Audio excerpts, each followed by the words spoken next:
मध्य प्रदेश को नदियों का मायका कहा जाता है, क्योंकि यहीं से कई जीवनदायिनी नदियों का उद्गम होता है, जिनमें सबसे प्रमुख है नर्मदा नदी। मुख्यमंत्री डॉक्टर मोहन यादव के नेतृत्व में प्रदेश सरकार ने नर्मदा को प्रदूषण मुक्त और निर्मल बनाने के लिए कई ठोस कदम उठाए हैं।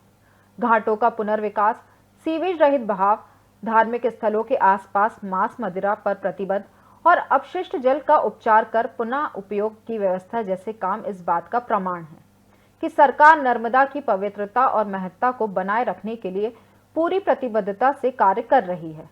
मध्य प्रदेश की जीवन रेखा मानी जाने वाली नर्मदा नदी को निर्मल, स्वच्छ और सांस्कृतिक दृष्टि से समृद्ध बनाने के लिए मुख्यमंत्री डॉक्टर मोहन यादव की सरकार ने समग्र और दूरदर्शी योजना पर अमल शुरू कर दिया है। निर्मल नर्मदा योजना और नमामि नर्मदे परियोजना के अंतर्गत नर्मदा के किनारे बसे 27 जिलों के 54 शहरी और 818 ग्रामीण क्षेत्रों में अपशिष्ट जल का उपचार कर उसका पुनः उपयोग सुनिश्चित किया जा रहा है, ताकि एक बूंद भी गंदा पानी मां नर्मदा में ना मिले। मुख्यमंत्री ने निर्देश दिए हैं कि अमरकंटक से लेकर प्रदेश की सीमा तक किसी भी स्थान पर सीवेज नर्मदा में ना मिल पाए।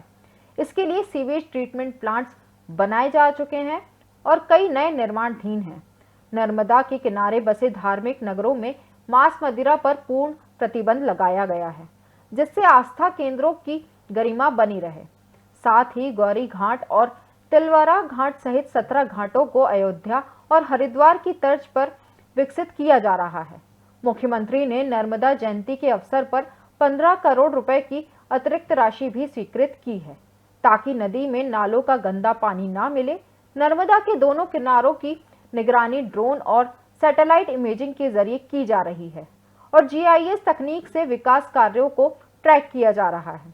यह अभियान सिर्फ सफाई नहीं, बल्कि नर्मदा के पुनर्जागरण की एक सांस्कृतिक और पर्यावरणीय क्रांति है। परमात्मा की दया से हमारी सनातन संस्कृति में आज भी अगर थोड़ी भी जिज्ञासा किसी को है, श्रद्धा से, भावना से मान के चलो, किसी भी तट पे कोई साधक मिले ना मिले, लेकिन पवित्र मां नर्मदा के किनारे कदम कदम पर ऐसे असाधकों की, बिल्कुल साधकों की असाध्य लाइन है।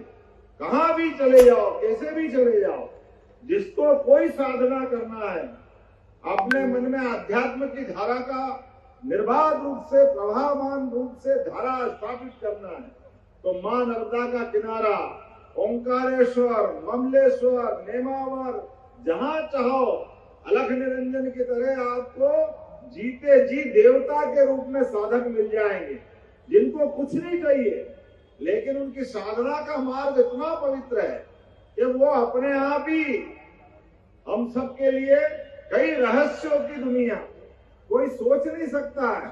इतनी लंबी नर्मदा परिक्रमा हजारों साल से लोग कर रहे हैं और पास में कुछ भी नहीं, लेकिन मां नर्मदा के माध्यम से कोई भूखा नहीं सोता, कोई प्यासा नहीं मरता, कोई बीमार नहीं पड़ता।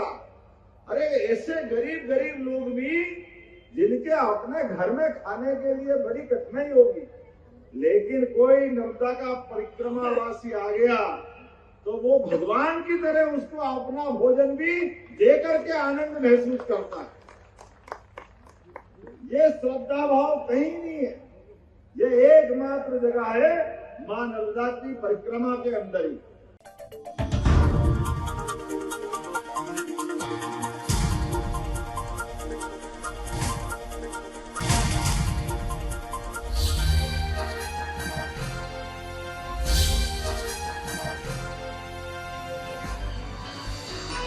आप देख रहे हैं दखल न्यूज।